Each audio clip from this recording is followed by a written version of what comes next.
Salut! Je suis contente que tu sois là. Aujourd'hui, on va parler de violence.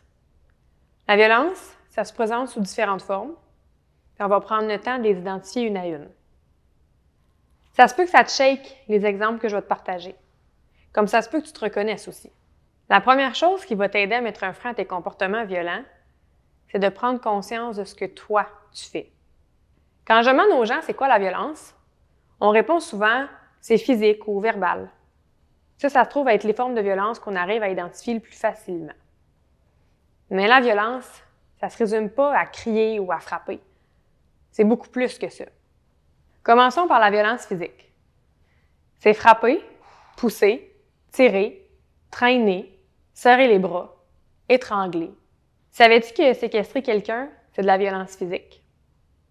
Séquestrer, c'est embarrer, enfermer, empêcher de sortir en se mettant dans le cadre de porte. Je touche pas à son corps, mais clairement, son corps peut aller nulle part. Je m'adresse au papa, au beau papa. Quand tu interviens avec ton enfant, puis que tu es en colère, ça fait plusieurs fois que tu répètes, par exemple. Et là, tu vas le prendre par le bras. Tu vas l'amener dans sa chambre, tu vas le soulever de terre. Puis cette fois-là, tu t'es dit, ouf, là, je suis chanceux, l'épaule n'a pas disloqué, mais tu as eu peur. Tu reviens finir ton intervention, tu vas voir ton petit gars, tu te rends compte qu'il y a des bleus sur le bras. Quand tu es en colère, l'adrénaline est dans le tapis. Si sur l'adrénaline, je suis capable de soulever un char, imagine ce que tu es capable de faire au petit bras de ton enfant. J'ai envie de te suggérer quelque chose. Quand tu es en colère, éloigne-toi. Mais interviens pas physiquement, ni avec ton enfant, ni avec ta conjointe, parce qu'il y a un risque que tu puisses les blesser. La violence verbale, c'est elle où tu peux crier, engueuler, sacrer, insulter, menacer l'autre. Savais-tu que chuchoter, c'est une forme de violence verbale? Certains, quand ils sont en colère, ont tendance à lever le ton. D'autres ont tendance à baisser le ton. Pour ton entourage, ça peut devenir un signal. C'est à ce moment-là qu'ils peuvent avoir peur de ce que tu vas faire. La prochaine forme de violence, c'est la violence psychologique. C'est une forme de violence qui est plus subtile. Ça comprend entre autres le sarcasme. C'est une blague qui n'en est pas vraiment une. Plutôt que de m'affirmer clairement, de nommer comment je me sens ou nommer mes besoins, je vais passer par des reproches, des remarques, des commentaires pour faire passer mon message. Mais cette violence-là, ça peut amener l'autre à se sentir coupable, à se sentir dénigré, à se sentir pas à la hauteur ou pas correct, pas adéquate. Comme si toi, tu étais meilleur qu'elle. Ça comprend aussi le non-verbal. Ce que ton corps ou ton visage envoie comme message quand tu es en colère. Les soupirs, les yeux dans les airs, ton regard qui fait peur, comment tu vas t'imposer physiquement quand tu es en colère ou quand tu as les poings qui serrent. Ça va jusqu'à bouder. Bouder, ça envoie le message à l'autre que tu vas lui répondre quand toi, tu vas décider qu'elle a suffisamment de valeur. Puis la tension qui s'installe dans une maison quand quelqu'un boude est vraiment difficile à vivre. Dans la violence psychologique, on y inclut aussi le contrôle. Le contrôle, c'est un rapport de force qui s'installe. C'est une prise de pouvoir sur l'autre. C'est moi qui mène. C'est moi qui décide. Ça va marcher comme moi je veux dans la maison. Je vais décider comment tu vas t'habiller, vendredi avec qui tu vas sortir, ça va être qui tes amis Facebook. Je vais décider pour le budget. C'est moi qui vais te dire combien tu peux dépenser ce mois-ci. Je peux décider pour le sexe. Je peux décider pour pas mal tout. Dans la maison, en général, c'est moi qui prends les décisions. Tout ça, ça isole ta partenaire. Ça l'amène encore une fois à douter d'elle. Le contrôle, ça met une atmosphère qui est pesante dans la maison. Puis la violence, c'est aussi ça. Quand tout le monde marche sur des œufs quand tu es là. Quand tu rentres à la maison, puis que la première chose que tes enfants font, c'est regarder comment tu arrives. Papa, il est-tu en colère? Papa, il va-tu se fâcher? Papa, il va être comment ce soir? Quand tu mets le pied dans la maison, puis que tes enfants regardent de quoi tu as l'air, ben c'est parce que tu es déjà en train d'installer un climat de terreur autour de toi. Une forme de violence qui est assez taboue, c'est la violence sexuelle. Elle se retrouve dans beaucoup de couples qui vivent des situations de violence.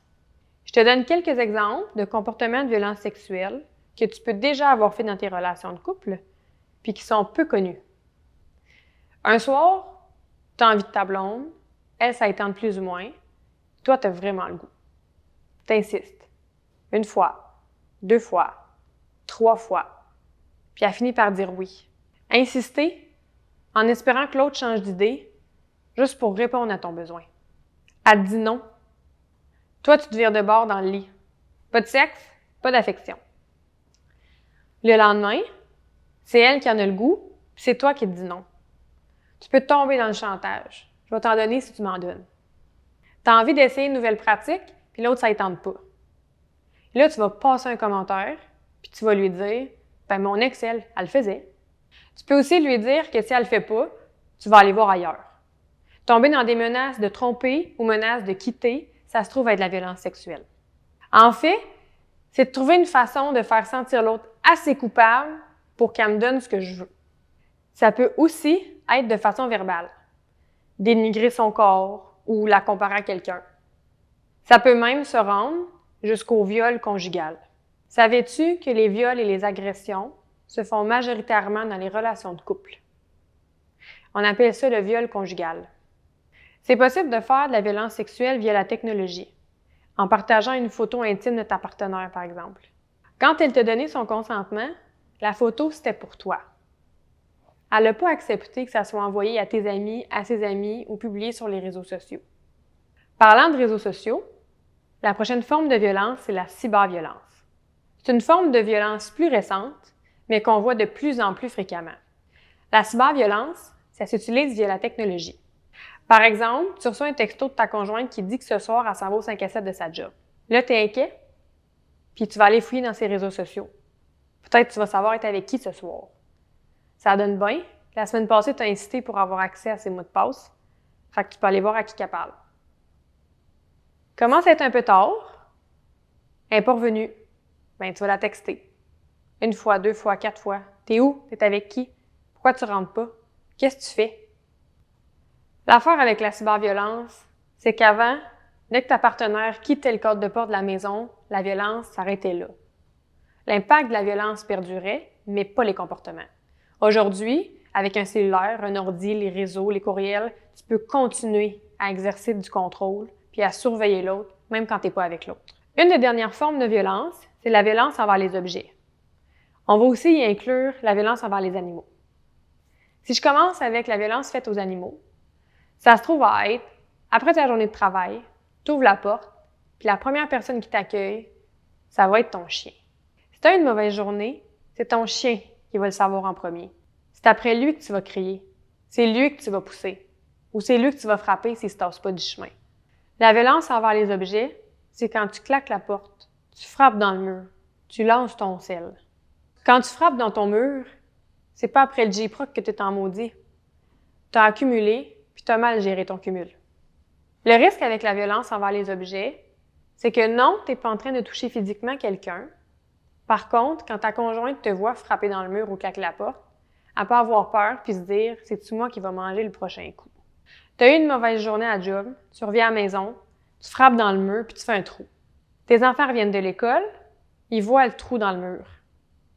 Peut-être que tu n'es plus en colère quand tes enfants reviennent à la maison, mais pour eux, c'est peurant de savoir papa est dans quel état. C'est un peu la même chose avec la rage au volant. Tu es en auto avec tes enfants, quelqu'un te coupe, là tu pognes les nerfs, puis tu cries après l'autre personne. Tu n'es pas en train de crier après tes enfants, mais eux sont témoins de cette violence-là, puis ils ont peur. Au départ, je t'ai invité à te questionner. J'ai le goût de te demander si tu t'es reconnu dans les exemples. Y a-t-il des comportements que tu voudrais arrêter ou des choses que tu voudrais changer pour être un meilleur conjoint ou un meilleur père? Tu sais, ça demande du courage de se remettre en question puis de se voir aller. Mais tu viens de faire la première étape. Si tu veux en apprendre plus ou avoir accès à des outils pour t'aider, je t'invite à te promener sur le site pour aller visionner les autres capsules. Sur ce, bonne réflexion.